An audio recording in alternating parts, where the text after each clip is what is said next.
My engagement party ended with my fiancé's aunt sobbing in a rose bush after he revealed her husband's bankruptcy to 200 guests. I, Natalie, 26, have been with my fiancé, David, 27, for 6 years.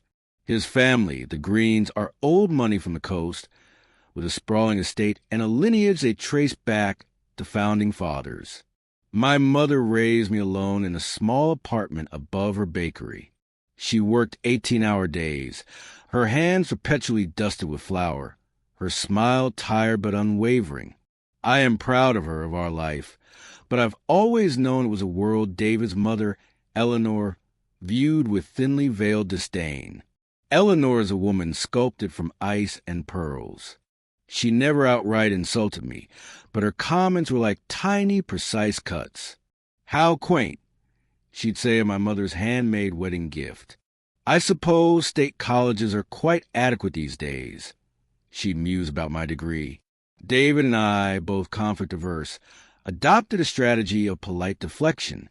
We saw his family mostly at large gatherings where we could avoid her, focusing instead on his jovial father, Robert, and his easy-going younger sister, Claire. We told ourselves her snobbery was a petty, ugly flaw we could overlook for the sake of family peace.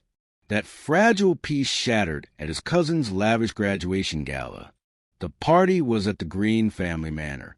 Crystal chandeliers glittered, a string quartet played, and the air smelled of gardenias and expensive perfume. My mother, hesitant but beaming with pride for me, arrived in her best dress, a simple navy shift she'd saved for months to buy. Eleanor, upon seeing her, swept over with a smile that didn't reach her eyes. "Natalie, darling, and Mrs. Evans. There you are. I simply must introduce you to our circle. They're all so curious about David's choice." The phrase set my teeth on edge. David, sensing the same tension I did, stayed glued to my side as Eleanor paraded us before a clutch of her friends, women who looked like they'd been carved from the same marble as the estate statues. The introductions were a masterclass in condescension. This is Natalie, David's fiancée. Her mother runs a little bread shop in the city. The women would nod, their smiles pitying. Then Eleanor clinked her champagne flute for attention. "Before we continue," she trilled, her voice carrying, "I have a little welcoming gift for our new family member, a token for her future here." She produced a beautifully wrapped, flat box. A foolish, desperate hope flickered in my chest. After 6 years, was this her olive branch? A piece of heirloom jewelry, perhaps? A silent apology wrapped in silk? My hands trembled as I took the box. Under the expectant gaze of the crowd, I untied the ribbon and lifted the lid. Inside, neatly folded, was a stark white, frilly maid's uniform apron. Not a cute, kitchen-style apron, but the unmistakable server uniform of a domestic helper. It even had a little lace cap tucked into the pocket. The world narrowed to that box. Heat flooded my face, then receded, leaving me cold. I could hear a sharp intake of breath from my mother beside me. The buzzing in my ears drowned out the quartet. Eleanor's voice cut through the silence, sweet as poison. "Every woman should have a skill, dear. I'm sure, given your mother's vast experience in service, she's taught you the fundamentals. Consider this a nudge to start practicing your true calling in our home." The blatant cruelty was so monumental, it stole the air from my lungs. My mother, my strong, resilient mother who had worked herself to the bone to give me everything, looked as if she'd been physically struck. Her eyes glistened, her lower lip quivered. I was frozen, trapped in a nightmare of crystal and contempt. I didn't need to say a word. David's hand, warm and firm, closed around my icy one. He gave a reassuring squeeze, then let go. His face was a calm mask, but his eyes were like flint. He didn't look at his mother. Instead, he strode purposefully to the small podium where the bandleader had been making announcements. He picked up the microphone and tapped it. "Excuse me, everyone. If I could have your attention for a moment. The murmuring crowd, already uneasy, fell silent, turning to him. Eleanor's smug smile faltered, replaced by a flicker of confusion.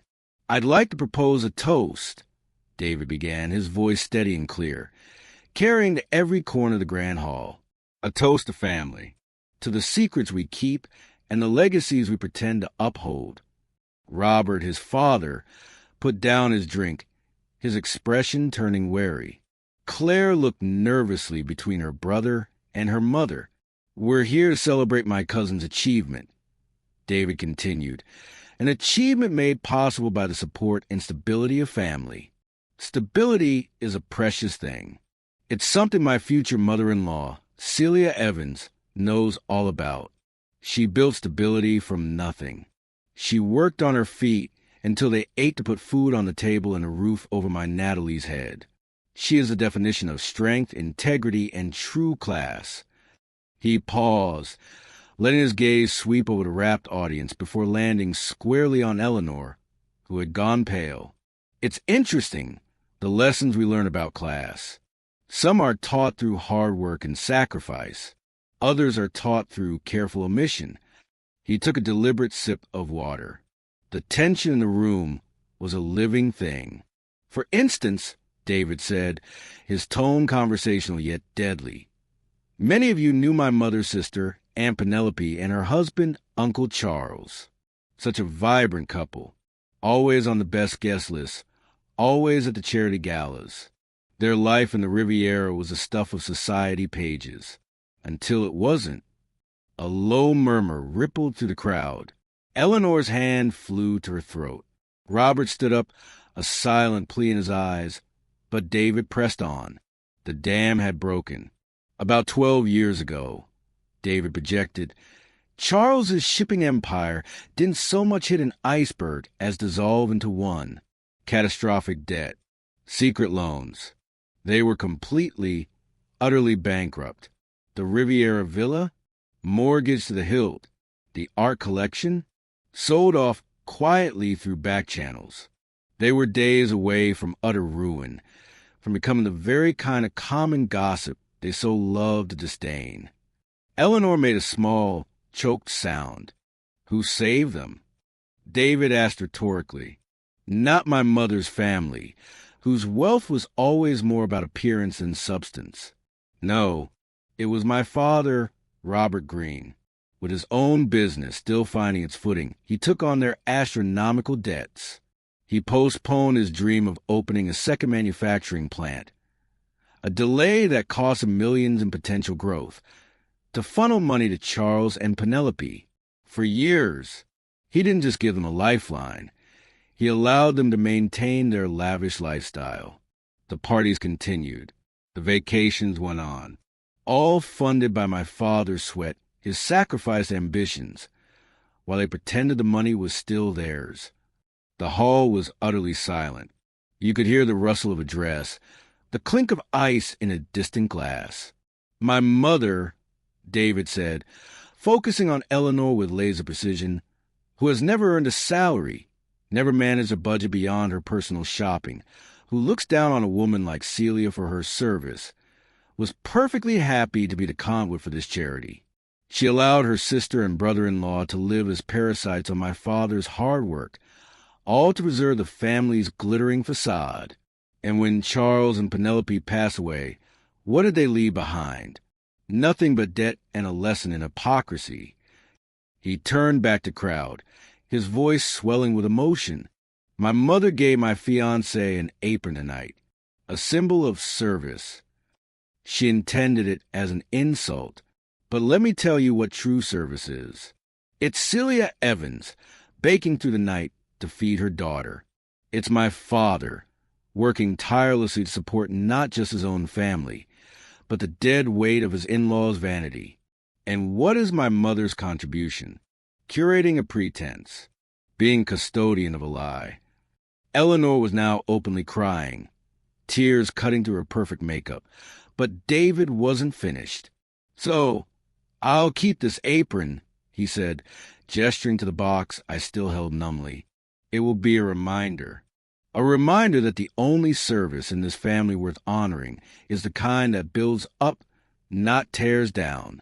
That true worth has nothing to do with a bank account and everything to do with character. My mother should be grateful my father didn't hand her an apron years ago and ask her to finally earn her keep. He set the microphone down with a soft thud that echoed in the silence. Then he walked back to me, gently took the box from my hands, and placed it on a nearby table. He offered his arm to me and his other to my trembling mother.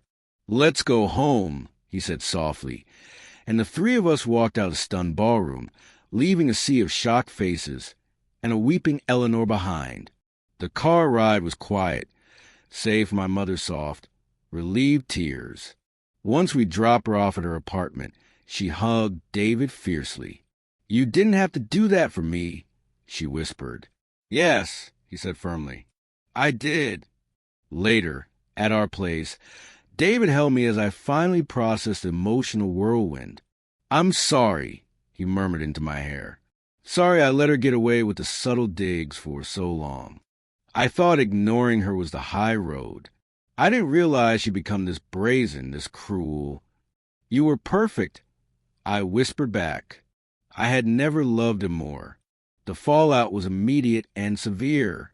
We learned later that after our exit, Eleanor had run from the ballroom through the French doors and into the manicured gardens, where she was found by Claire sobbing hysterically into a bed of hybrid tea roses. The party had dissolved into scandalized whispers. For days, our phones buzzed with calls from Robert and Claire. They were furious. Not at Eleanor's unspeakable act, but at David's disproportionate and public retaliation. "You eviscerated the family's privacy." Robert yelled during one heated call. "What your mother did was vile, David, vile. I had no idea she planned that. But you aired decades of dirty laundry in front of the entire town. You humiliated us." Claire was more conflicted. "Dave, everything you said was true. Mom's a snob, and what she did to Natalie and her mom is unforgivable. But did you have to drag Aunt Penelope and Uncle Charles's memory through the mud? They're gone. And Dad, you made him look like a fool, a patsy who bankrolled those leeches for years. This is all anyone is talking about." David and I stood our ground. We acknowledged that revealing the financial rescue was a deeply personal blow to his father's pride. We understood the desire for privacy.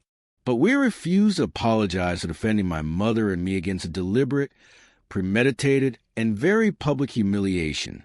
She made it public first. David argued. She chose that stage. I just used the same microphone. The stalemate stretched into weeks. We sent a careful email, expressing regret for the personal pain caused to Robert and Claire by the exposure, but offering no apology for the act of standing up to Eleanor. We stated clearly that until Eleanor offered a sincere apology, especially to my mother, there would be no reconciliation with her.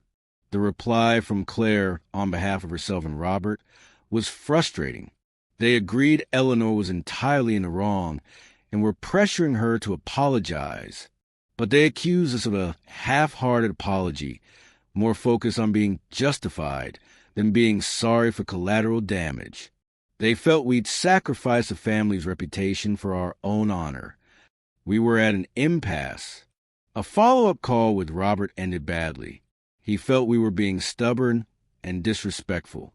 "If you can't see the damage you've done beyond just to your mother's pride, then I have nothing more to say," he stated coldly before hanging up. The silence that followed was heavy with loss. David put on a brave face, but I saw the hurt in his eyes.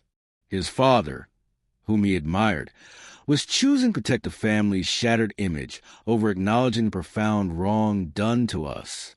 Claire went low contact, saying she needed space. A month passed.